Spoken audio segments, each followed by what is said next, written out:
உச்சநீதிமன்ற உத்தரவின்படி மாதந்தோறும் தர வேண்டிய காவிரி நீரை திறக்க கர்நாடகாவிற்கு உத்தரவிட வேண்டும். டெல்லியில் நடைபெற்ற காவிரி மேலாண்மை ஆணைய கூட்டத்தில் தமிழக அரசு வலியுறுத்தல். முதலமைச்சரின் ஆராய்ச்சி ஊக்கத்தொகை திட்டத்தில் தேர்வு செய்யப்பட்ட 120 மாணவர்களுக்கு ஊக்கத்தொகை சென்னை தலைமை செயலகத்தில் நடைபெற்ற நிகழ்ச்சியில் வழங்கினார் முதல்வர் மு.க. ஸ்டாலின்.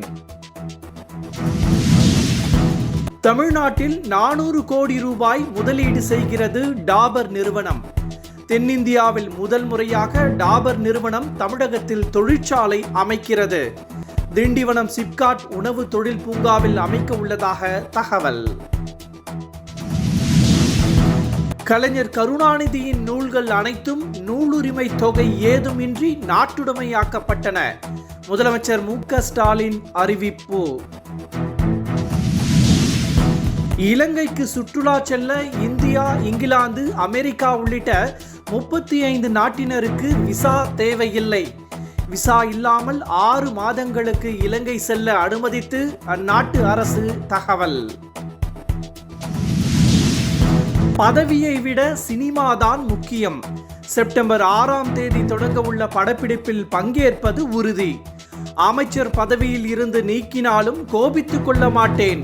கேரளாவைச் சேர்ந்த மத்திய அமைச்சரும் பிரபல நடிகருமான சுரேஷ் கோபி பரபரப்பு. சென்னை சேப்பாக்கம் எழிலகத்தில் மாநில அவசர கால செயல்பாட்டு மையம் திறப்பு.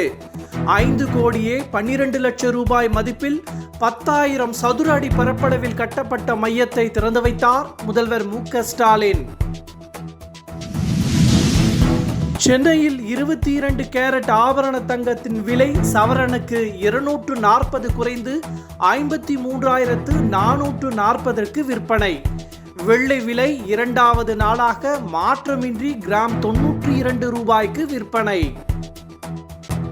மை இந்தியா 24/7 முக்கிய செய்திகளை உடனுக்குடன் தெரிந்து கொள்ள உடனே சப்ஸ்கிரைப் பண்ணுங்க, பெல் பட்டனை பிரஸ் பண்ணுங்க. என்றும் உங்களுடன் மை இந்தியா.